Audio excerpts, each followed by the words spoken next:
and welcome to episode number 7 of The Kickabout. And as per usual, we've got Dan and Fran joining us. Hello. Oh, yeah.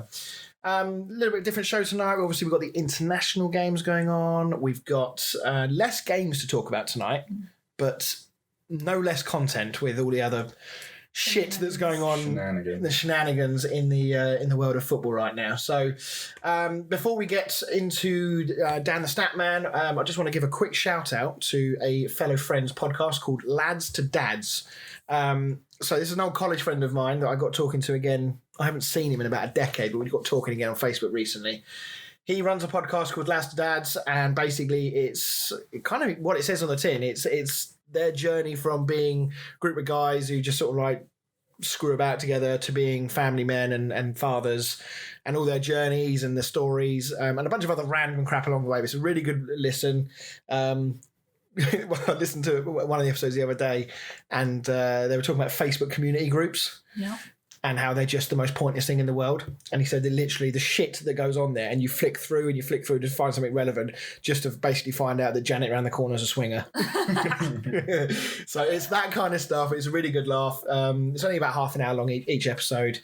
So do go and give them a listen. Right, Dan. Yes, this might be maybe an easy one, because I already tested it on Fran. She got it in about 2 seconds. Yeah, he thought it was easy because I got it.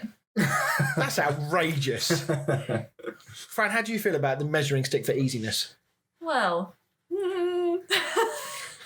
I was impressed with myself. Right, so Well, based on my quiz performance so far, I'm not saying anything yet. Right, anyway, go for it anyway. Kieran Trippier captained England for the first time in the 3-0 win against Wales last Thursday. He's the first outfield player to do so while playing for a non-English club since 2008. But who was the last outfield player to captain England while playing for a non-English club? 2008. 2008. What's that, 12 years ago? Was one very obvious candidate, but yeah, we'll get to that later in this. Right, so talking about England versus Wales, what do we think? A very different looking lineup. I'll be honest, when I saw the lineup and saw our defensive line of 3 right backs, Harry Maguire and Eric Dyer. You're talking about Belgium. I am. You're quite correct. We'll start this again. It was a very different looking lineup, but it wasn't that lineup. This was obviously the much changed lineup. Yeah. Why don't you guys take over while I take a moment? Rewrite your notes. So obviously 3-0 win, good performance. Who impressed you? Who was the standout performance for you guys? Probably the 3 goal scorers, to be honest. Obviously, Calvert-Lewin starting for the first time for England and got himself a goal. He looks like a good substitute to have for when Harry Kane's either not injured or for when he's injured, or he's unfit. God, mate, it's just leave it to Fran. Yeah, should we leave? Should we go? And Conor Cody, I thought played really well, not just because he got a goal, but I thought he had a solid game at the back, and he looks like a bit of a leader, which I think England need. Well, I mean, obviously without the crowd noise, it's very easy to hear who the leaders are on the pitch. And Conor Cody was just on it all game long, just going and going and going. Whoever was playing up front, I can't remember the name of the guy who's playing up front for Wales off the top of my head, but he must have had a headache by the end of that game listening to Conor Cody. Kiefer Moore, I think. Yeah. So, I think, what do you think of Grealish as he worked his way into the plans? I know obviously we'll get on to the fact that he obviously didn't play against Belgium. Yeah, I was going to say, I wish he'd come on against Belgium, to be honest, because I thought he was one of our best players in the Wales game. Just going back to the striking situation, how did you think Danny Ings got on? Yeah, it did all right. I think we've got quite a lot of options to choose from. Yeah. It has been a while since we've had this wealth of attacking options to choose from. No longer is... I mean, he's going to be first choice, but I don't think it's as a straightforward decision as it once was. And they're different types of players as well. I think Calvert-Lewin is quite similar to Harry Kane in like the build and how he scores his goals. Yeah. But he's quicker than Harry Kane is. Mm-hmm. He strikes me as like a poacher player. You don't really see him banging goals in from outside the area. He's scoring like the headers and the tap-ins and stuff like that. He seems a much more of an aerial threat than Harry Kane. That doing a little bit of a disservice because Harry Kane has scored many goals with his head. But did you see that header against? Apart from the one against Belgium, we'll ignore that one. But it's the way in which he just lingers in the air. He just seems to jump and just sort of hover, almost like somebody's holding him up on strings. But no, Danny Ings, what impressed me the most was his hold-up play. Yeah. For somebody who's quite small lad, you know, he's not the biggest of strikers. Yeah. The way he was holding up the ball and bringing the midfield into play, I thought was really encouraging. And his work rate as well. He was the only sort of player like sprinting around, closing down almost the entire time he was on. Yeah.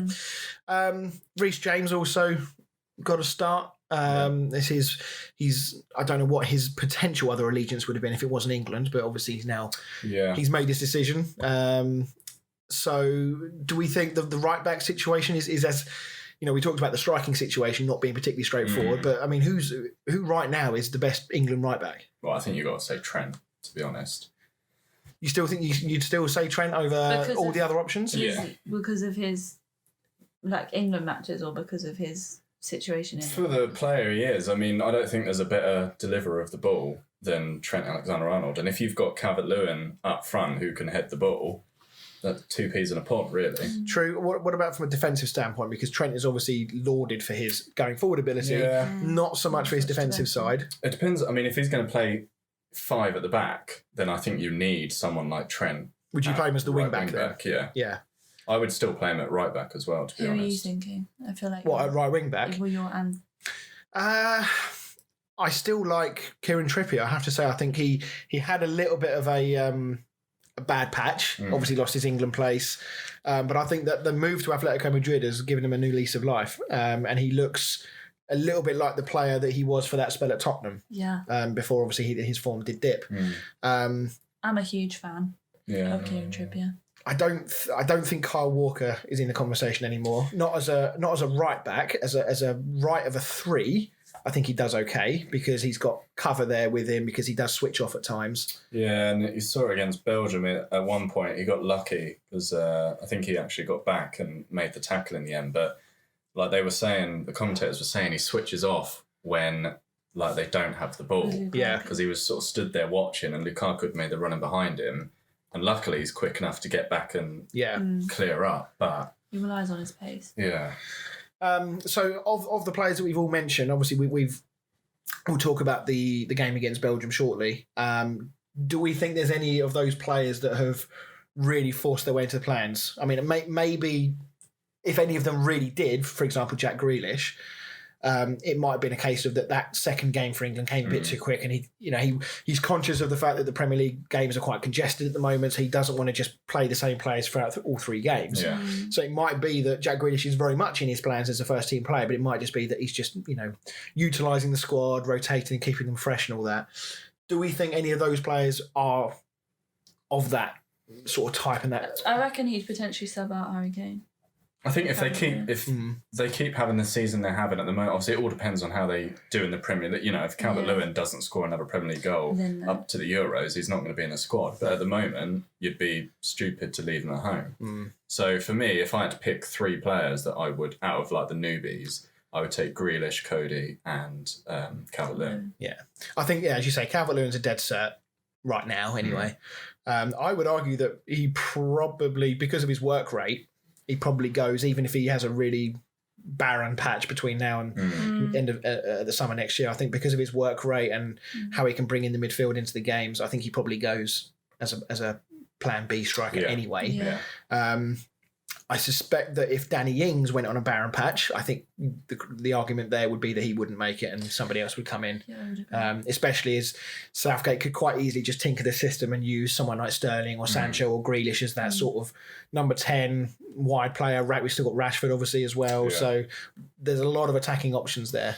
There is, yeah. I think it's more defence that we're worried about now. So I think let's move on to the Belgian game. Obviously, that's probably the more important game with the Nations League and stuff. I might as well just pause and just replay what I said earlier. But anyway, that lineup, the 3 right backs, it did raise a lot of eyebrows. What do you guys think when you saw that lineup? Well, I guess obviously you can use Chilwell because he was busy getting back from his party.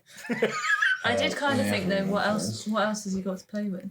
Yeah, I mean, he didn't bring any other left backs other than Chilwell, and Trippier has played left back for England a couple of times now, and he did another good job. And Yeah, did he a did. very good job. Yeah, he did a very good job. Can you put that scarf down that says Trippier #1 fan? Can you put that down, please? Kyle Walker's played at centre back quite a bit now, Mm-hmm. and apart from the obvious mistake, I do think it's good to have a quick centre back, Yeah. but he does get caught out quite a lot. Yeah. Obviously, just touching on the fact that Tammy Abraham, Chilwell, Sancho. and Sancho, although Sancho did come Yeah, on, did Did come feature, which I was quite surprised about because all the narrative before the game was that all three of them had been left out and that Southgate was incredibly unhappy with his players, and apparently he's held a bit of a call or a meeting with the players and basically said, will you stop fucking embarrassing us, please? Yeah. So Although I think if it was a surprise party, I think that probably eludes Abraham from any really wrong thing. Yeah, well, 'Cause if he didn't know about he it, said he didn't know about it, but obviously that makes it worse that Chilwell and Sancho yeah. were involved. I mean, they're footballers. People are going to notice. People Yeah, are going to take they're pictures and videos. idiots. Why do they think they're going to get away with it? But anyway, so yeah, I think Chilwell is probably going to be your preferred left back going forward and barring injury. But it is a problem though that he is probably, if you think of the other left back options aside from Trippier, who realistically is just covering there. That's not his natural position. Who else do you bring in at left back if Chilwell's not injured? Is injured, sorry. Danny Rose is well off it. Yeah, Yeah. not a massive fan of Luke Shaw, to be honest. He probably is next in line though, isn't Yeah, he? he probably is. Which is quite concerning. Well, I think I'd go with Trippier at left back over Luke Shaw. Yeah. Or anyone else, to be honest, other than Ben Chilwell. Yeah, and I agree with that. The game itself, obviously, very much a game of two halves. I'll be honest, when I watched the first sort of half an hour, I really looked at this game and thought it was a real indication to me of just where England kind of sit in the pecking order. There's been a lot of talk about the last World Cup and how we had quite an easy route to the final. We aren't actually as good as a lot of people might think we are, based on the fact we got to the semi-final. I mean, we lost 3 times in that World Cup, which is something we mentioned before. And it really was ringing alarm bells to me, thinking, actually, we are quite a long way off teams like Belgium. It was very uninspiring. Yeah, the first half was so... we said at the start of the game, I thought, especially when I saw the lineups and that, I thought we were going to get smashed, to be honest. Yeah. I mean, it very often is the case that fans do overreact when you see the lineups, but I'll openly admit that I also thought it was going to be a long night for England against, Lukaku, De Bruyne and all the other... Especially when Carrasco scored and luckily it got disallowed and then Lukaku got the penalty and I just thought, oh, God. Do we think that was a penalty? I think so, yeah. I mean, Lukaku, I think, knows what he's doing because he does lean into Eric Dyer first. If Eric Dyer doesn't slide to the floor, go to the floor, then I think the ball probably would have just rolled out and Lukaku probably would have just fallen over Eric Dyer. But because Eric Dyer's gone down, that's where he's given him the chance. Where Lukaku's leaned into him, you can see him then fall over the top of him. Yeah. And you'd be blind not to give that as a penalty, really. It was very clumsy. Very, very clumsy. Although I don't actually know who gave the penalty because the ref seemed to wait about 5 minutes before he gave it. I don't know if the linesman waved gave it away, it. didn't he? Yeah, because there was no VAR or anything. No, and on that subject, actually, I think I think the linesman and the referees were watching the game on Sky Go because they seemed to be about 10 seconds behind the play. But he sort of waved it saying no, and then the game carried on, and then all of a sudden he gave it. Yeah, but there was also another situation earlier, I think it was before that. It might have been for the goal actually. The goal that got ruled out. The actual offside, there's not really any conclusive proof that it was for the original offside that was about 10-15 seconds before, or whether it was for, I think it was De Bruyne. I think it's where he stood in front of the goalkeeper. But it just seems like, this rule about where the linesman's not allowed to put their flag up until the ball's gone out of play. And it's like, well, that's fine, but there's no VAR, so who are you waiting for? Yeah. So, I think I agree. I think Dyer goes to ground. He makes it easy for Lukaku. Dispatches a penalty. At the time, it was nothing more than Belgium deserved. They were very much the better side. We obviously get the penalty up the other end not long before half time. Is it fair to say that Henderson might have been watching some Lamella clips? Yeah, for me, I wouldn't. I mean, I can see why he's given a penalty, especially as he screams like you could hear it from outside the stadium. They said that, didn't they, in the panel? They said if there's a full crowd there, you probably don't hear it. Does he give it? Yeah. Did you see the interview at the end? Yeah. Who was the pundit? It was I don't know who does it. Was it Jeff? Probably Jeff. Yeah. That was just like, asking him about it, and then Henderson Well, he said, was like, "Do you think "What it's do a you pen?" not And he was think like, "Why do you not?" Then he's like, "What do you?" That sounds like a Jeff He was Jones just like, question. oh God. But it's funny if you watch the clip. If Henderson went down on the initial pullback, that was more of a penalty than the second phase of that, if you like, where, yes, there's an arm on the shoulder, there probably is a slight tug, but he's definitely bought that one. So we are lucky to go. It was a good penalty from Lukaku at one end, and obviously this one with Rashford. And then second half, I don't think there was a real change in system, but I think there was a change of emphasis from Southgate. He obviously wanted us to be a bit more on the front foot. We were very we were outclassed, but we didn't see a lot of the ball. When we did, we were wasteful in possession. We weren't pushing for the ball either, were we? No, we did seem to sit deep a little bit. Belgium seemed to sort of have three men closing down the ball every single time. We were playing a lot of backwards and sideways passes. Yeah. And they were doing a really high press, whereas when Belgium had the ball, they were just sort of walking around with it. Yeah, I think the second half as well, we did a really good job of negating Lukaku a lot more. He did still see some of the ball, and you could see just his power and his ability to hold up that ball is just incredible. You're just not getting the ball off him. You've just got to make sure you get enough players around him, make it hard for him, and then try and cut off his avenues as to who he can pass it to. Well, I mean, even how quickly he went past Eric Dyer, because he was quite far outside the box. He just knocked it past him. Yeah, he's a runaway train when he gets going, isn't he? Yeah. Much better second half. We were much more positive, as you say. There was a lot of sideways and backwards passes in the first half. That changed in the second half. We obviously get the goal. Mason Mount. It was quite funny. I was reading on Sky Sports. I think it was reading some of the player ratings, and they gave Mason Mount an 8 because of the goal. And I think to myself, I mean, just feel free to disagree with me here, but I didn't think Mason Mount's performance was worthy of an 8. No, I don't think I heard them even say his name once, other than the goal. Joe Morton's going to hate us for this, but I honestly, apart from the goal, which, let's be honest, was a huge deflection over the top of Mignolet, I mean, he worked hard, don't get me wrong. He is a great player. Yeah, he did some good things. He is a good player, but I don't think that it was a man of the match performance from him. No, but I don't know if anyone else really stood out to get man of the match, to be honest. There was a lot of average performances. Yeah. I mean, he was the match winner, so that's... Which often does get you the man of the match. All right, fine, I'll back down. Kane obviously came on, had a great chance to score, which we've covered. Is he undroppable, do you think? I know we touched on this earlier, but is he undroppable because of his name? Yes. Would Calvert-Lewin have scored that goal? Maybe, but I think when you look how he's been playing for Spurs, he's been really good recently. So, you know, could you play both of them? I mean, you could, but he doesn't really play that sort of formation, does he? No. He prefers to stick with like a 4-2-3-1 or the 5. Is it 3? I don't even know what he does. Was it 5? Yeah, last few games, I mean, I get why he played that formation against Belgium. I think it worked. Obviously, it did work against Belgium, getting the win in the end. I don't think you should be playing 5 at the back effectively against teams like Iceland and Denmark. No. With the greatest respect, I think you can get away with 4 because most of the time they're going to be putting people behind. It'll be interesting to see how he lines up against Denmark on Wednesday, isn't it? Yeah. We did 5 at the back against... Wales as well, didn't he? Yeah, so, I mean, if that's his preferred system, then fine. But I think those 2 wing-backs need to be an awful lot higher up the pitch. Yeah. And the problem is by doing that, you are relying on those 2 players a lot to give you the width in the game, which also makes the 2 wider players up front tend to come inside a bit too much. So, yeah, it has the potential to become just a possession game because the other team just sit behind the ball and wait for you.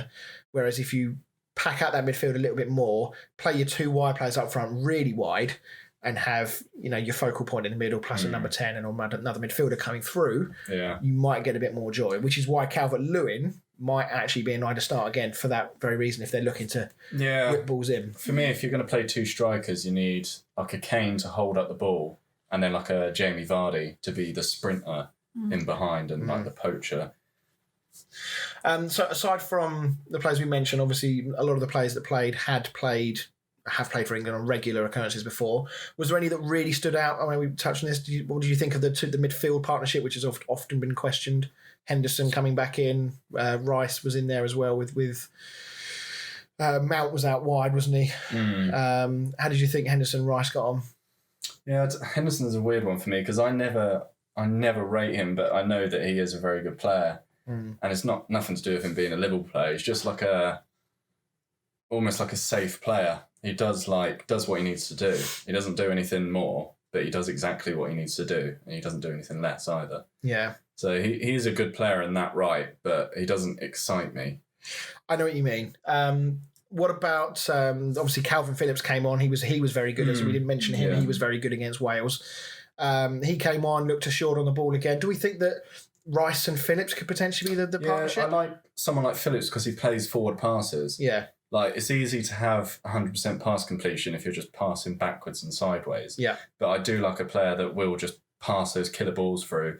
9 times out of 10, they don't work and you lose possession. But that 1 out of 10, you've got Rashford or Sterling running through on goal. Yeah, you need somebody to take that risk, to play that slightly risky forward pass. Yeah. He does like playing Henderson though, doesn't he? Yeah, and I've got nothing wrong with that. I think Henderson's a great player. I'm not dissing him. I just think he's a safe player. Yeah. And I think Not if creative, I think if we're gonna have someone, I think Henderson should be playing obviously, but I think you then need someone that's going to be that creative midfielder. He does seem to still anyway like Declan Rice in that midfield. I think he had a better game this time round. Yeah. Certainly second half, which obviously a lot of the players were in that bracket. I'm still not convinced that Henderson and Rice, or a combination of Rice and anybody, frankly, apart from Phillips, is the right way forward, because I just think that Rice is that sideways player, as you said. Yeah, Henderson is a sideways player at times.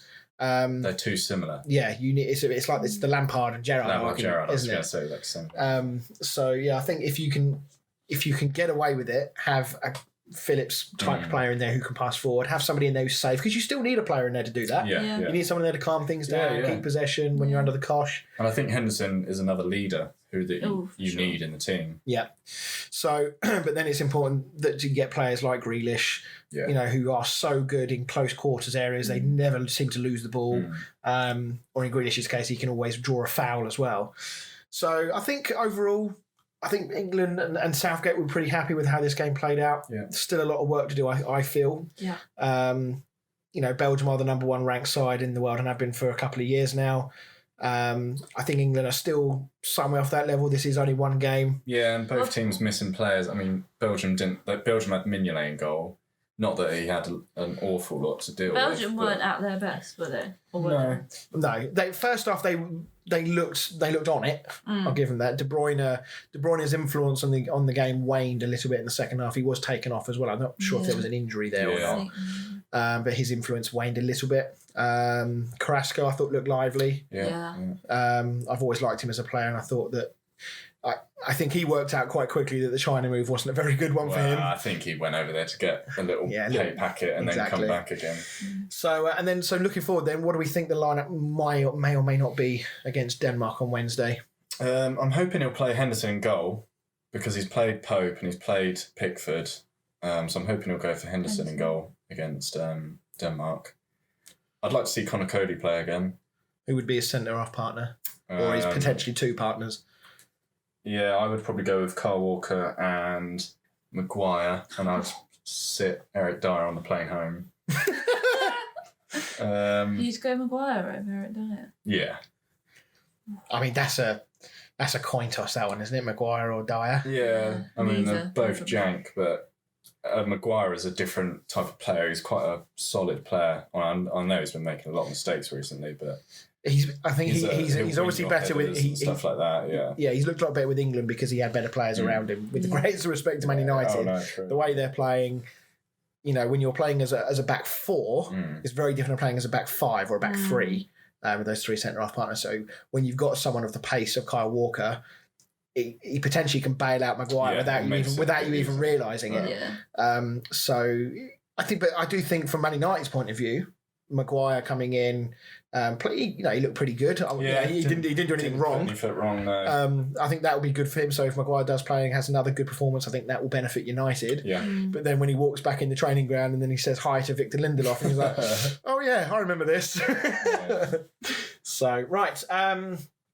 Quick mention for the other home nations. Not going to go into details about the games themselves because I'll be honest, I didn't watch them. But Wales, as we know, have already qualified. Yeah. But all the other three nations all went to penalties in their playoff games. It went great for Scotland. It went great for Northern Ireland. Not so great for Republic of Ireland. So Republic of Ireland, unfortunately, will miss out on the Euros.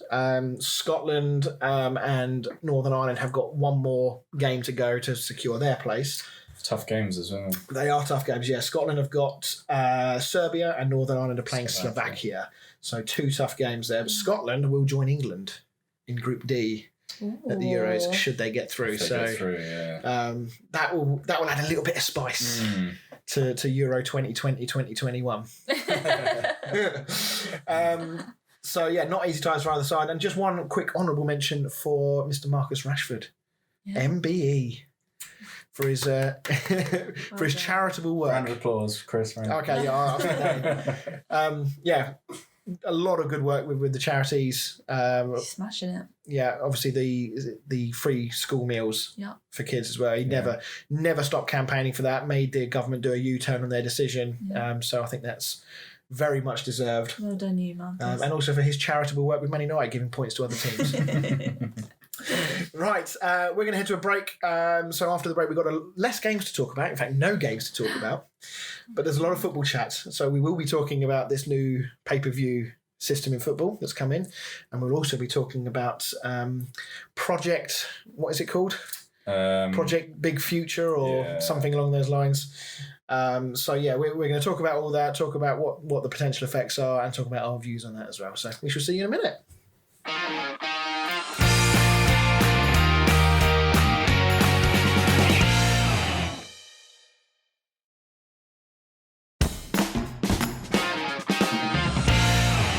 Hey everyone, and welcome back to the show. So the first part of this second half, we're going to talk about the new pay-per-view system in football. This second half of this show is going to be largely us ranting, I think, isn't it, about this plans. So for those of you that have been under a rock for the last week, plans were announced late last week that the existing amount of games available on Sky BT are going to stay, but they're adding some other ones as well. They're changing the schedule in some way. And a small amount of games initially are going to be on a combination, I think, BT pay-per-view and Sky Box Office or Sky Sports Box Office for £14.95 per game. But this is games that, if this wasn't happening, you wouldn't see. I mean, there's a large portion of games that will come under that bracket because they're spacing the games out at the moment. Yeah. So there's almost no 3:00 games on a Saturday, for example. Yeah. But it's not going to be any of the big games, is it? It's not going to be like your sort of Man U, Man City, or Chelsea, Tottenham's. No. And when I was doing, the usual sort of Twitter and Facebook searching and stalking, one of the arguments was it's only for Sheffield United against Burnley, I think is one of them. It's like, I get that, but there's still an awful lot of Sheffield United and Burnley fans out there. I think it's all the game, because at the moment you can watch every single game, because they're doing like 5 a day or whatever they're doing. So it's all the ones that originally wouldn't have been broadcasted that you can currently watch for free. Yeah. They're the ones that you're going to have to start paying £15 a match. Yeah, so it's just like last season, you didn't watch all the games, they didn't show all the games. So it's just like that, isn't it? Yeah, but then you could pay you could to go to the game. And that's a completely different experience to watching it on TV. I get you could go to the game, but in terms of televised content, it's just the same as last year, isn't it? We're just going to go back to being able to see like the big matches and I guess the lesser important ones. Yeah, but you're then the people that do support like your Sheffield Uniteds and Burnleys and stuff like that, they're being made to pay £15 while United fans, City fans, they all get to watch their teams play because they're a bigger team. Yeah.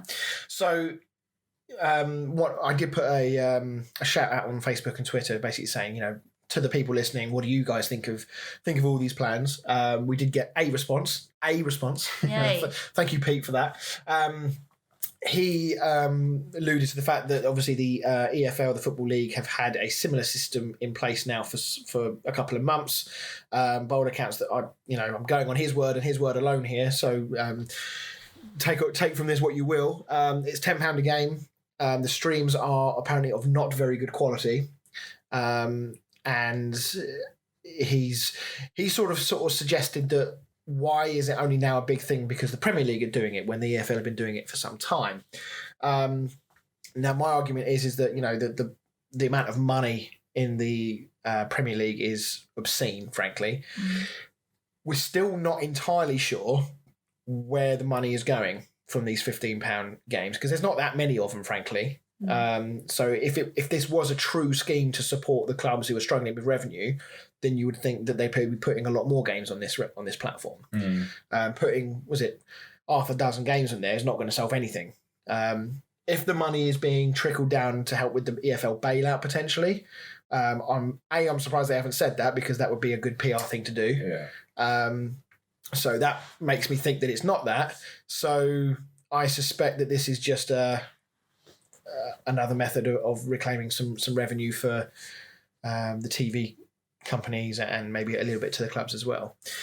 One of the arguments that was stated was that the broadcasters have said that they've got to pay for the match day cameras and equipment, which I call bullshit on because they'd be there anyway because they've got to cover it for match of the day and other bits and pieces. So that's not an excuse. It's important to say as well that Leicester City were the only club to say no to this. They were the only ones. And if you'd have given me given me one guess to guess which team would have said no to this, Leicester would have been my first guess because their owners are the only ones that you could probably say are just pure football lovers. Yeah. They love the club, they love the fans, and love everything about it. And so big props to them. But the timing of this announcement is so poor, though. Yeah, I mean, I guess they are potentially trying to play off the fact that people are in lockdown, people are at home, they're going to pay the money to watch the games, aren't they? That people are going to want to watch the games, and that whoever has come up with this is obviously trying to play off that. But in terms of like real life humans, awful timing. For me, it's like it's quite depressing times at the moment, and that was why they started televising every game because people wanted to start watching football. It's almost like the mental health aspect. Yeah, of it, exactly. And now people are losing their jobs. People don't have the money to be spending £15 every week to be watching Burnley v Sheffield They're kind or of whatever. 360 in on why they wanted football back to for people's mental health and to give people something to watch and to get into. And now they're kind of 360 and being like, well, actually, we've had enough of giving you all these games. Yeah. And if the teams are that short of change and they're struggling financially, why have you just spent £1.2 billion in the transfer market? Frank, for me, the argument always comes back to that. Yeah. If the Premier League or the Premier League clubs were short of money, they wouldn't have just spent the obscene amounts of money that they have on the transfers, the agent fees, the player wages that these players would have come in on. For example, if Manchester United were struggling, not that we believe they are, but if they were, they've managed to get Sanchez off their books. They've got Cavani coming in. If you were struggling, you wouldn't have brought in a player like Cavani. No, who's going to be on at least 200 grand a week. Exactly. So it's incredibly ill-conceived. We're in the midst now of this big second wave that's coming. All these new measures are coming in. If you live in the northern part of this country, then chances are you're staring another fairly serious lockdown in the face. Liverpool already going into this new third tier of lockdown, which it's suggested could last quite a long time, anything up to 6 months supposedly. Wow.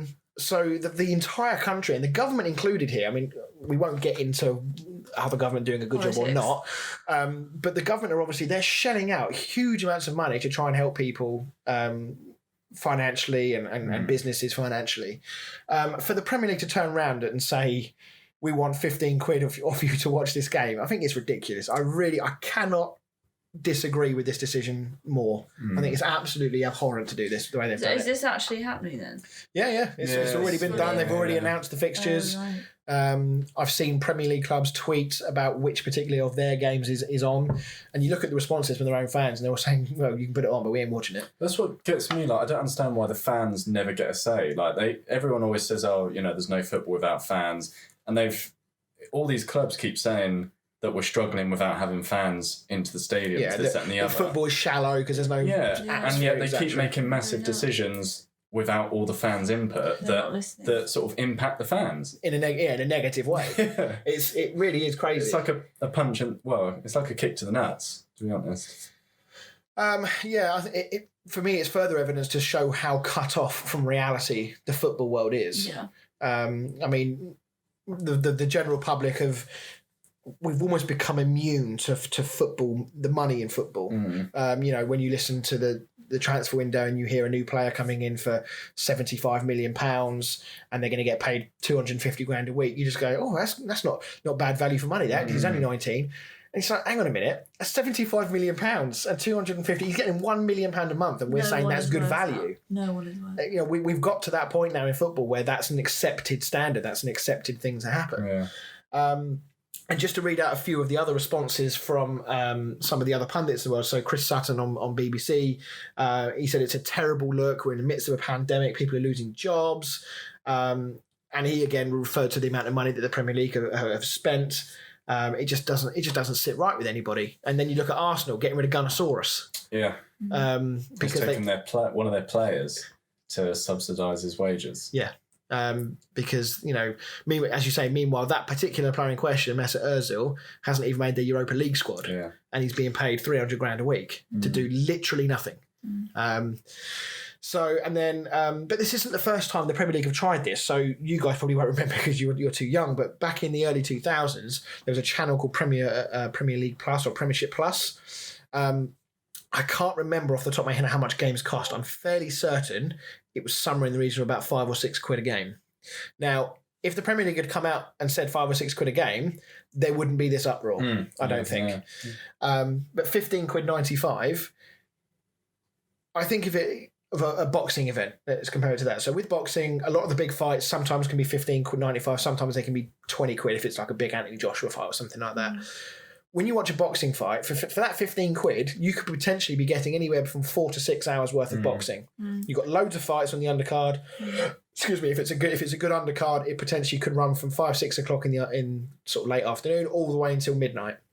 With football, you get 90 minutes for your 15. And that's, with the boxing, that's leading up to, say, like a heavyweight title or a massive huge fight. Well, it's the same with like WrestleMania was like £15, but that went on for like and it's something it's a show, isn't it? It's a special event. Something that's been scheduled for like a year or 6 months or something like that. It's not something, they don't do it every single week, otherwise it would have no value. No, absolutely. So, and Premiership Plus, I think that was what it's called, it did fail to live up to expectations. It ran for a few years, but ultimately the fans stopped using it.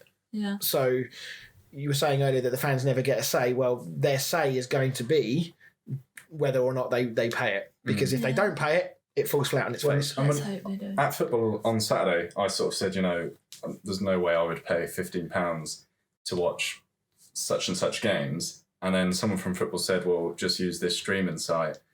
And that's it. People are just going to use streaming sites, and they're doing trying to do a big crackdown on illegal streaming and stuff. And then they're almost promoting it by bringing this in. Yeah, they're basically saying to people, "This is the only way you can watch this game." They're going, "Fucking you sure about that?" Because I'm going on watch it for free online. Yeah, exactly. So, yeah, I don't know. I'd be very surprised if this is the fact that they've only done 4 or 5 games or 6 games is very much a sign that this is a test. They're testing the waters.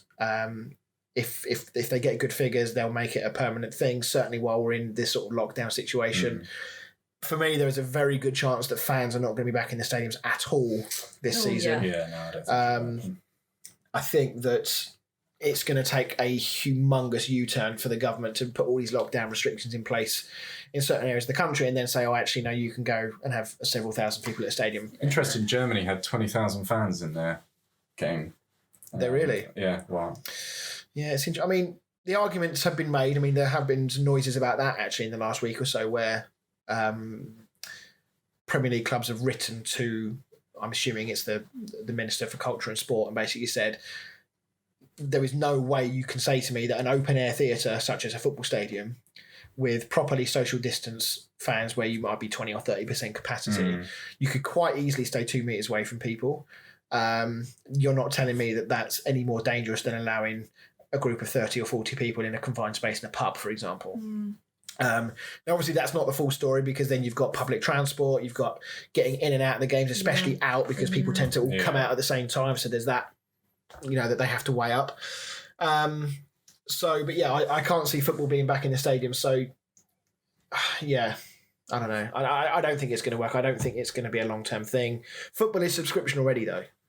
Yeah. Because Sky and BT, they are subscription services. It's just that it's not pay-per-view. Yeah. And if you want to watch a match today, you've got to have a TV license. So it's not like fans are not paying for these games. Yes, they're doing a good thing by giving everyone loads more games, but we're still paying for them. Yeah. I mean, my Sky subscription is about 80 quid a month, or it should be. It went up again last month. I don't know why. But yeah, if I took the Sky Sports package off of that, I'd probably save myself 25 quid a month. Yeah. So across a year, I'm paying 300-400 quid a year for. Actually, no. What's my maths all about? I don't know. I can't be asked to work it out. But it's a lot of money, and it's just that I'm getting a lot more for my money right now. But usually, I wouldn't be getting anything like that. But it's still a cost. It's still a subscription. So, but anyway, let's draw a line under that. Let's now move on to the other big talking point, the Project Big Picture. Yeah. What do we think? What do we think of this one? I think it's a terrible idea.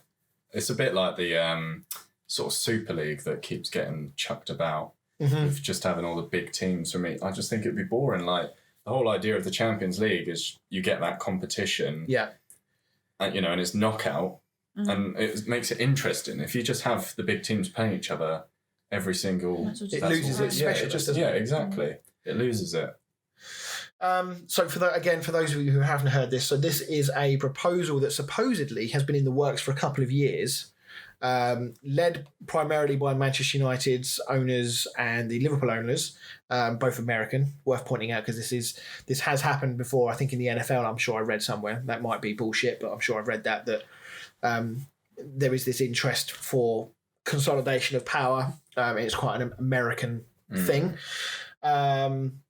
The proposals include, and not limited to, the Premier League being cut from 20 to 18, with the Championship, League One and League Two each having 24 teams in them. Bottom two teams in the Premier League get relegated automatically, with the 16th team joining the Championship playoffs. I'm not sure that's been written correctly. Bottom two teams, that would be 20th. Oh, no, because it'd be 80 to 17, wouldn't it? Sorry, yeah. So whoever comes 16th would go into the Championship playoffs. Yeah, which makes no sense. Which ruins that whole thing. Which means that they potentially don't get relegated if they win the playoffs then. Why should a team that has been fighting in the Championship suddenly have to play a Premier League team just to get promoted? Yeah, it's absolutely ridiculous. The League Cup and Community Shield is also being touted as being abolished. What do we think of that? I was saying to you earlier, I think the Charity Shield I can sort of see, because it's just lost its shine over the years. I think it used to be like a trophy, right at the start of the season, like a curtain raiser. Yeah. Whereas now it's just seen as like a pointless friendly, and I don't even know if half the country even bothers watching it anymore. No. The League Cup, I think it would be a massive shame if we got rid of it, because it's it gives the chance for teams like Watford, Villa to get to the final, and for their fans to go to Wembley. Yeah. Because the big teams traditionally don't take it as seriously. No. But it's also a way for, especially Premier League teams, to use like their fringe players or their youngsters to give them game time. And otherwise, they're just getting paid 80 grand a week to do literally nothing. Yeah. I think, the League Cup, I agree with you. I wouldn't care if the Community Shield was binned. I think the League Cup, if the reason they want to get rid of this is because of fixture congestion, two things. One, I'd argue it's in a normal year, it's not that bad, especially when they don't take it that seriously anyway, so they do tend to rest a lot of their senior players anyway. But if they want to keep it, then do they just for example, turn it into a cup where Premier League teams are only allowed to play, 23-year-old players or under, something like that. So it almost becomes a glorified youth cup. Whether that works or not, I don't know. It's just an idea to keep problem it is going. you've got I don't know what it's called now, but the equivalent of Johnston's Paint Trophy, where all the Premier League teams have their under 23s. This is true. Yeah, very true. So that's that. They're also talking about scrapping parachute payments, which is obviously the financial relief or the financial aid that is given to teams that are relegated. Often, I was talking to you guys earlier on the WhatsApp group that when a team gets relegated, it might look at Fulham, for example. The year before last, they spent over 100 million on players. That's obviously a big financial outlay. If they'd have stayed in the Premier League, they could have offset that because of the huge amount of extra TV money that they'll get. Yeah. Whereas when you get relegated, obviously that all disappears. So the parachute payments are used to give teams a bit of a shortfall to get their finances in order. Often they'll be getting rid of players, sending them to other clubs, whatever. But it just sort of bridges the gap while they get their finances in order. So the reason they're looking to scrap that is because instead they want to have a £250 million rescue fund made immediately available to the EFL, and 25% of all future TV deals also go to the EFL. So their idea is to get rid of these sort of parachute payments and instead just spread the money across the EFL anyway. On paper, that's not the worst idea in the world, but in reality, I don't think that works. No. And obviously it is quite a big hit when a team does get relegated, because you do need to spend that money to survive in the Premier League. Yeah. Especially if you're an outsider. I mean, if you, like someone like Leeds, who have been preparing for quite a long time now to be in the Premier League. Yeah. And like Wolves, when they came up, they were already fairly suitable to survive in the Premier League. Yeah. Whereas your teams that just about get into the playoffs and just come up, they're not like your West Brom and your Fulham. They do need to spend the money to stay out. And then that means higher wages. And then when they get relegated, you've got all these... It's a bit like Bournemouth that have been just getting rid of all their players because they've got all these high wages and you just don't get anywhere near enough money. Yeah, and actually, in fact, it's probably worse for a club like Bournemouth because when you're a team like Fulham that's just come up, you have to prepare for the eventuality that you're going to go straight back down. Yeah. For Bournemouth, until last year, they were a Premier League mainstay. I think they finished mid-table, didn't they? Yeah, I think they've been in the Premier League, 5 years? Yeah. So there will come a point in their budget where they're thinking, do you know what, we've cemented our status in the Premier League. They will have obviously made some contingency planning, you would hope they have, but the vast majority of it will be forward-thinking. It will be investment, it will be getting better players in. You'd have all your sponsorship deals and stuff. I imagine they'd have relegation clauses and stuff like that. And it'd just be so much money that they'd be losing. So I think...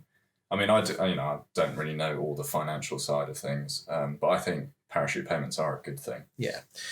And the 250 million rescue fund made immediately available, for me, is in the same bracket as the 100 million that they're preparing to pay the FA to make up for lost revenue for the FA. This just seems a bit like... a public backhander, just to sort of, get them on side and get them singing off the same hymn sheet.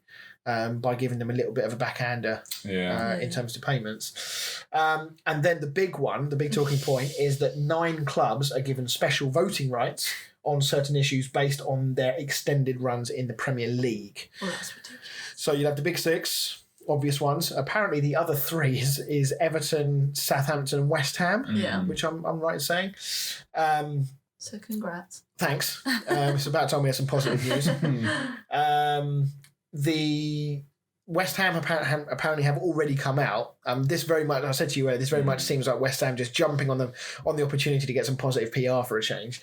They've come out and basically said, look, we are very much against this. We actually had no idea that this was going to be made public at this time, and we're disappointed that our name has kind of been thrown in the ring as one of the clubs that could benefit from this.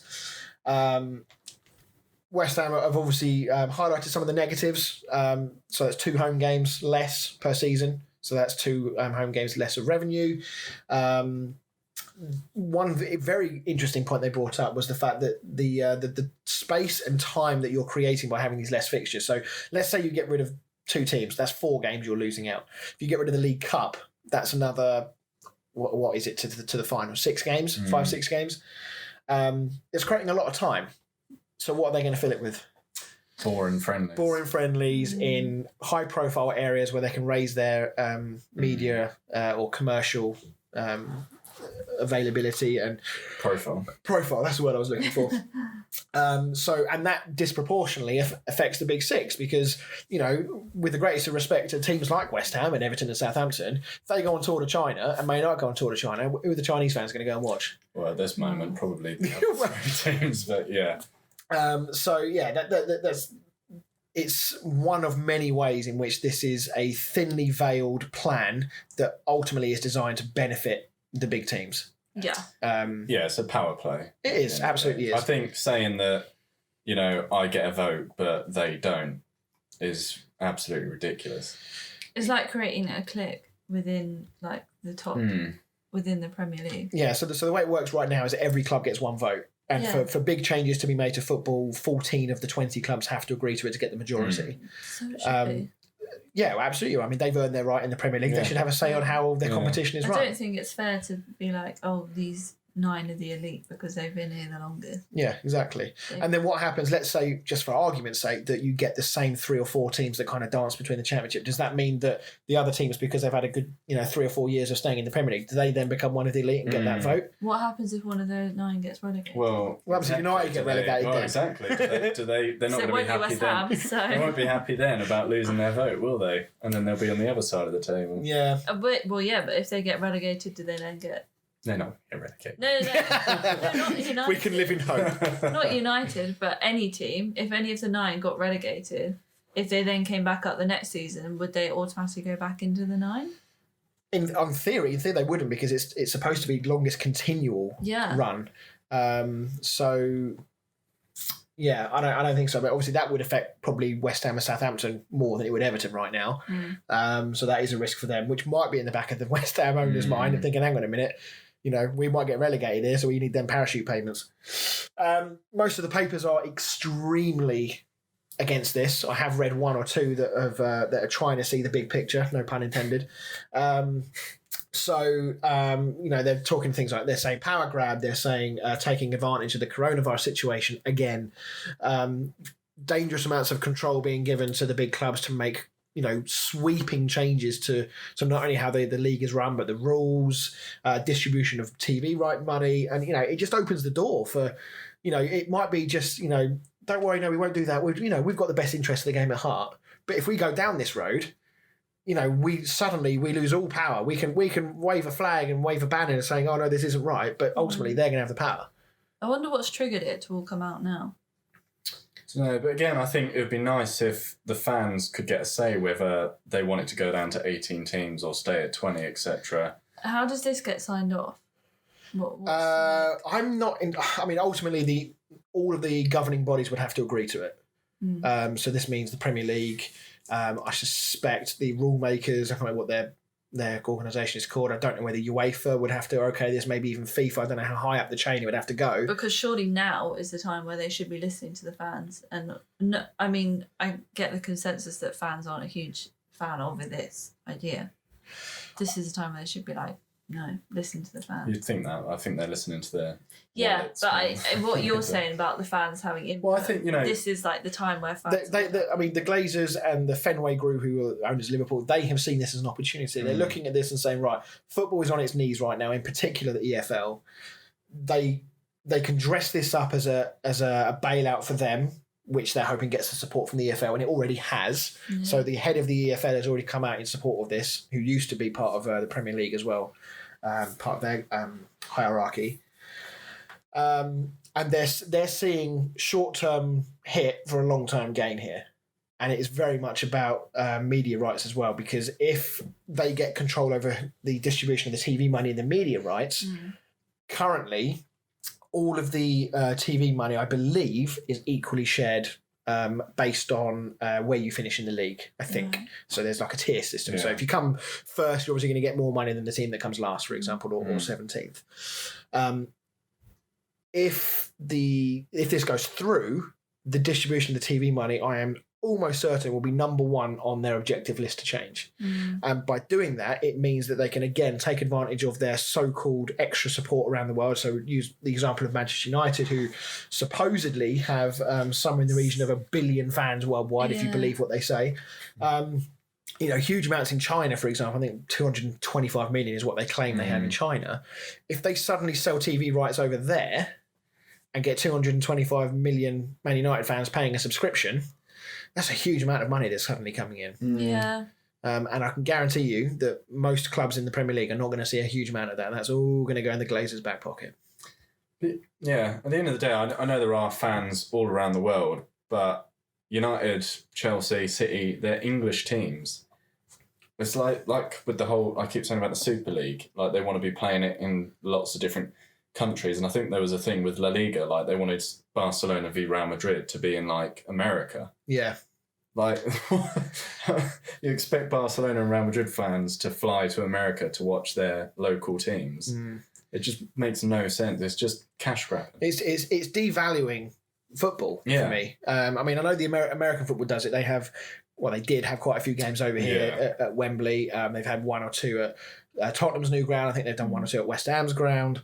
So, it's not that it doesn't work, but they're only doing it for one reason.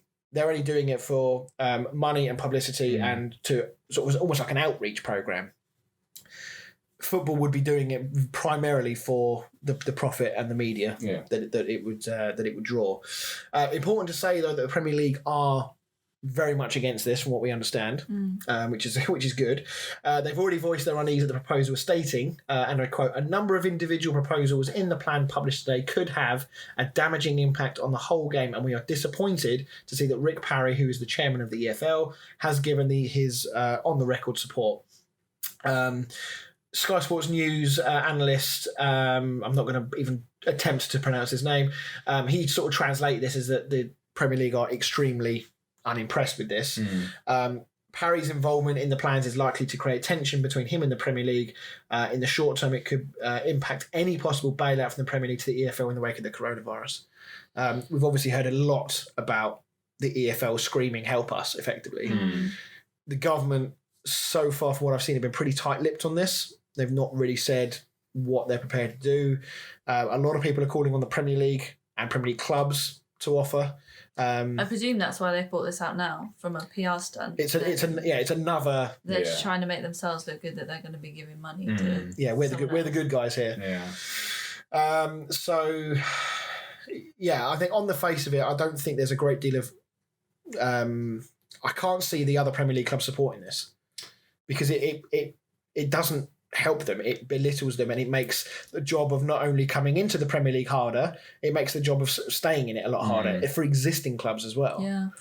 I don't think they'll get the 14 out of 20 votes to do it. No, if other teams out of the 9 vote for this, then there it is. Well, especially as well, on the face of it, that West Ham as one of the 9 have already said, no, we don't support it. Exactly, yeah. I don't know. The quote here said, "Why would the majority vote for proposals which would cut the amount of money they receive and increase the likelihood of them being relegated? It would be like turkeys voting for Christmas." But I mean, I suppose one caveat that it's not all completely shite ideas in this. If you go deeper, there are one or two suggestions that do make a little bit of sense. So they're talking about subsidised Premier League away travel. So we're talking about away sections of at least 3,000, which is 8% of capacity, and also a £20 cap on away tickets, which I'm sure will delight some fans. I think they do that on the continent. Cap, isn't it? What, currently? Yeah. Okay. But yeah, £20 cap will be even better. Be a while before we can do that. Well, yeah. There's also the idea of the safe standing, which has been on the debate for some time. There's also a plan to put greater emphasis on the merit for position finishes in the Premier League, with more prize money than usual awarded for finishing higher up the table. The footballing calendar would also be organised with the focus of avoiding fixture pile-ups and also to help the England national team, which I'm assuming is all to do with League Cup being abolished, less games, so that's all kind of ties into the same thing. But you know what will happen though, is that we'll get all these less games and then there'll be loads more England games, international games. obviously we've already talked about all the other friendlies. They'll fill it. It's not like they're just going to suddenly give everyone a 2-week holiday. They'll fill it. It'll be just, you'll be asking Premier League players, instead of travelling to up to Manchester to play a game, you've got to travel to Australia or America to go and play. With the Women's Professional League would also go independent away from the Premier League and the FA, which I'll be honest, I don't know whether that's going to be a good or a bad thing for them. And in terms of media, the Premier League clubs could sell 8 live matches a season directly to fans from their own channels. Ridiculous. I can't see that. No. Because you know what'll happen, it'll be 20 quid a game. Yeah. So there is a caveat to this though. The big clubs have long wanted to be able to exploit the value of the international TV, which is what we were talking about earlier. Yeah. All Premier League clubs would have the exclusive rights to sell 8 live games directly to fans outside of the UK on their own digital platforms. Do you think they get to pick those games? Well, because if you're like Man United, you're going to go like to sell City United and stuff like that, aren't you? Yeah, but I think Sky and BT would reserve the right for the big games. You would hope so, that they got something contractually that would stop that. But again, saying that it starts with 8, Yeah. As soon as they start seeing the amount of money they just made from it, they go, "Oh, hang on a minute, we're on something here. Let's put a few more in there." And if it's only those teams that have to agree it, they're all going to agree. Exactly. And going forward, there would be nothing to stop the Big Six from using their preferred votes to increase the number of games, which you just said. They just want to monetize their fan base. I think that's the ultimate thing. As if here. they don't already. So, but yeah, highly unlikely this is going to get pushed through.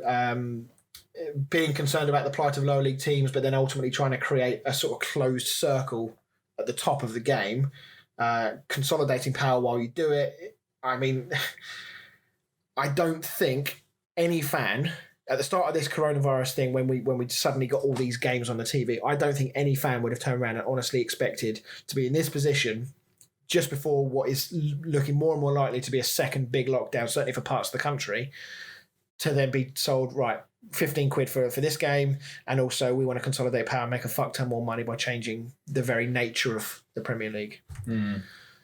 So, like I say, it's a power play, isn't it? Yeah. So hopefully it doesn't go through. Yeah, so obviously we've talked a lot about all of that. I don't think any of it's going to happen. I don't think the pay-per-view thing is going to be a long-term thing. Well, it won't affect me because I won't be doing it. Well, that's the thing. The fans haven't had a say, but they will get a say certainly in the pay-per-view thing, because if they just don't buy it, they won't do it. Yeah. Got to boycott it. And frankly, you can still watch the game match of the day. You can still watch. I'm assuming you'll still be able to watch longer highlights on Sky Sports at some stage as well. So if you miss one game, a fan's going to be that bothered missing one game because it costs them 15 quid. Do you know what's funny? I saw on Twitter, actually, a guy who was getting a load of retweets and likes. And he said, just so you know, for the £15.95 that we're being asked to pay for this game, I've gone and watched my local league team. I think the ticket was about 8 or 9 quid. So I've had a pie, I've had a pint, I've had a bloody good time, watched a good game of football in my local town, and it all costs less than the £15.95 I'm being asked to pay for these games. Yeah. So just puts things in perspective a little bit. Right, we've done a lot of talking.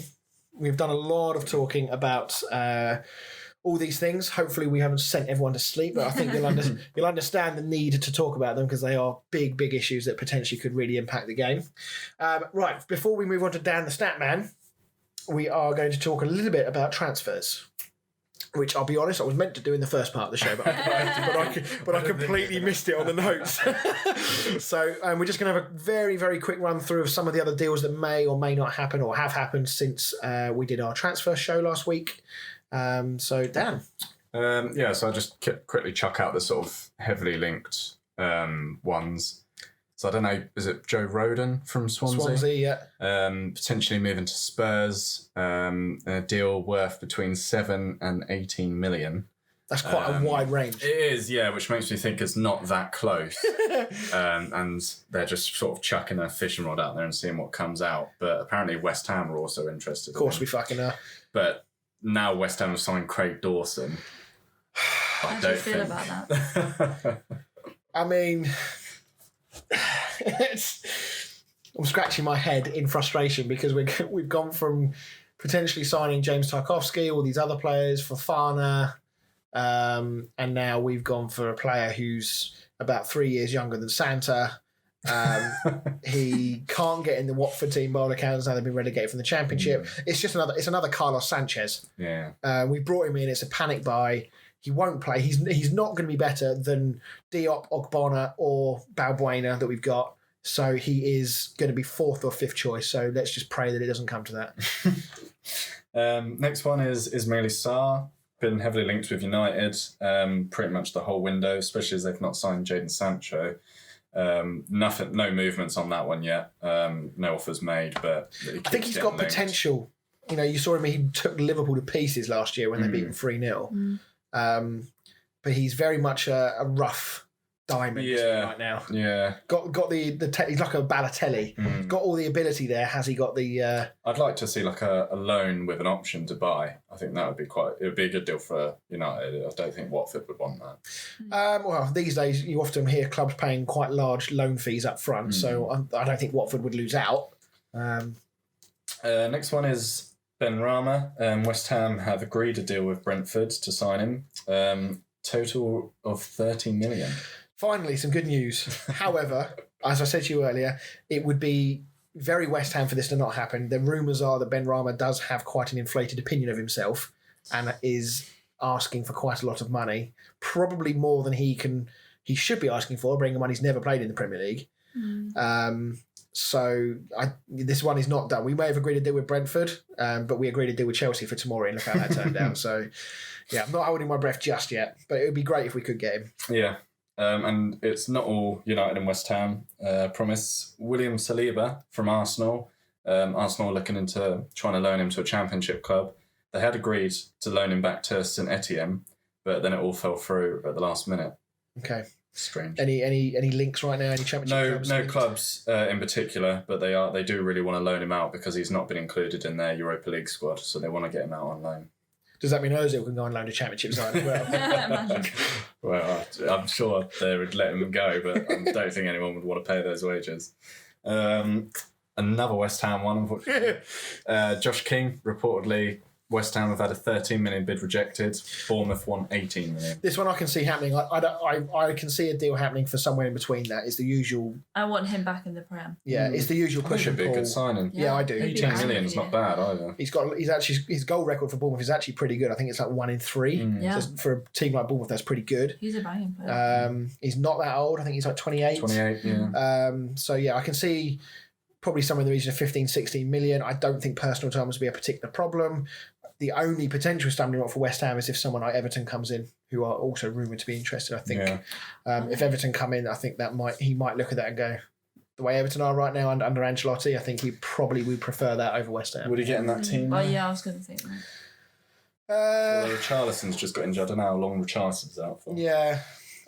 I mean, I suppose it's down to the chats that he has with Ancelotti and what sort of assurances he's given, but I suppose at the moment, you would, as silly as it sounds, would he get in the West Ham team right now? The front three are performing really, really well. That's very true. He probably would go in for 4 hours right now. Yeah. He wouldn't get in over Antonio. And Bowen is firing as well. So he would probably have to be patient a little bit wherever he goes, I think is probably the answer to that. Next, David Brooks, who's been linked with almost every Premier League team, I think, in this window. No solid links, no particular club, and apparently Bournemouth want to keep him. They don't want to let him go. So may or may not see him move in this transfer window. He had some good games, didn't he? I'd like to see him come back up. Yeah, I think he's a Premier League player. I'm surprised that. I'm trying to think where would be a good club for him to go. I think like a Crystal Palace or something. Yeah, that's a good shout. Yeah, I think he'd get in the team and be playing regularly because I think he potentially. It's like a top 10 player. And I think if Bournemouth stayed in the Premier League, I think he would have ended up at one of the bigger teams. But I think he's got to try and work his way back up the ladder again there. Last couple, Todd Cantwell has been linked with Premier League again all season.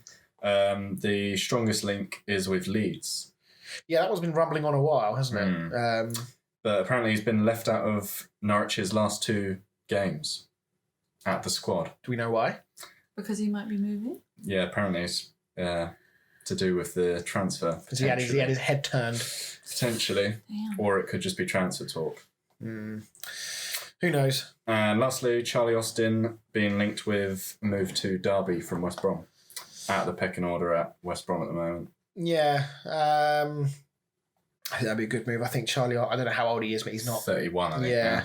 He's never really done it on a regular basis in the Premier League. He's had some good moments, he's had some good periods, but he's not, for someone like a West Brom, they need somebody who's going to guarantee them more goals than Charlie Austin would get them. Yeah. So I can understand that move. Should it happen? Right. Statman. And then, unfortunately, we have round 4 of the quiz in which I absolutely need to win. Right.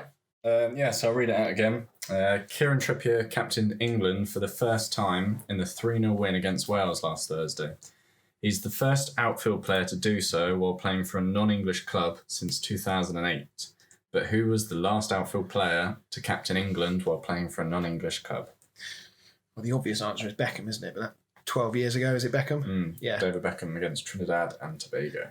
See, this is... I need these got sorts... that. You got that? Yeah, good on you. I need these sorts of questions in the quiz. That wasn't high pressure that moment. Yeah. But as soon as this music kicks in... As soon as the music kicks in, you crumble. I know. Well, let's crumble away, shall we?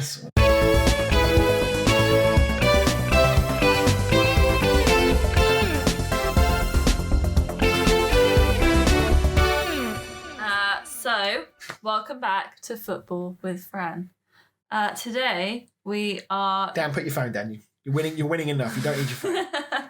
Today is so I can take score, Chris, of you winning. Oh, yeah. Okay. We are going back to the England squad for the Euros 2012. Euro 20. Oh, fucking it. Right. Okay. Was that 8 years? 8 years ago. Okay. Your maths, both of you, is amazing. So, let's just Chris go first. Just anyone from the So, squad. okay. So 5 guesses each again or whatever? Yeah. Yeah. Okay. 8 years ago. 8 years ago. So we will go... There's still players around. Yeah. 8 years ago. John Terry. Yes. Dan? Wayne Rooney. Yes. Frank Lampard. Yeah. Doing really well.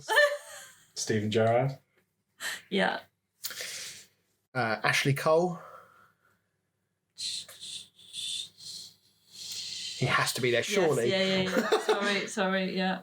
Just trying to make you sweat some more. James Milner. Yeah. He has been around forever. He has. Who would have been John Terry's centre-half partner? It would have been goal, actually. Rob Green. That's a good Yep. shout. Yeah, that's a good shout. I was thinking of saying Joe Hart, but then I thought that's a little bit early for him. Who'd have been right back? Carl Walker? No. Not too early. Oh! What's the score? I need an update. 4-3. 4-3. So if 4-3 to you. So if I get this right... So if you get this right, you've won, Chris. Right then. 8 years ago, would he have been in the squad? I'm going to go with Jermaine Defoe. Yes. Get in! Well done. I'm on the board. 3-1 Nice. now. So, just for the purpose of this, Do you want to keep going down? Actually, because we've apart from your one that you got wrong, we've Do a done few pretty more. well. Yeah, come on. Can we do a few more? 2012. Ferdinand? 8 years ago. Ooh, that's pushing it. no. Who else would have been in? I'm trying to think of the wide players. Because we spent an awful lot of time in England playing with not really any real out and out wide players. Who would have been right back 8 years ago? Wouldn't have been. No. I'd say Gary Neville. I think, I'd be surprised. No. Probably one before that, isn't it? Yeah. Adam Johnson?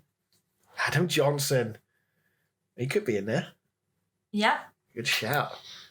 How his career has gone well since. Mm-hmm. Um, Right, one more from each of you. One more, okay. Trying to think of who else his centre back partner would have been. John Terry and I can't think of his centre back partner would have been. Anyone else? Backup goalie. Let's go, Jack Butland. Shout. Yeah. Peter Crouch? Big Crouchy. Surely. I don't think you know. I was thinking either him or Emil Heskey. No, So, Heskey would have been way quick before. Run through the rest of the squad.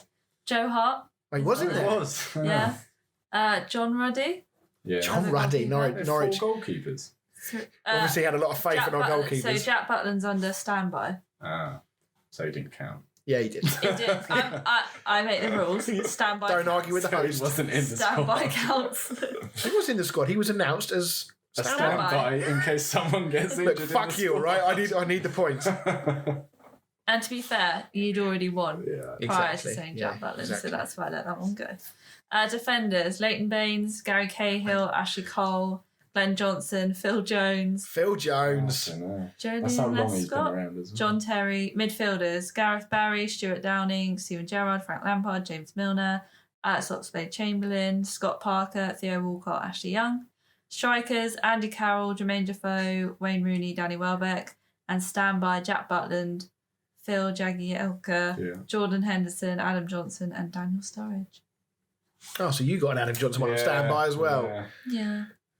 Scott Parker. Yeah. So there Gareth we have Barry. it. Chris, back in the game. I'm on the boards. Thank Right. God. It's a big monkey off my back. That right. There The you go, comeback is on. 3-1. Right. Okay.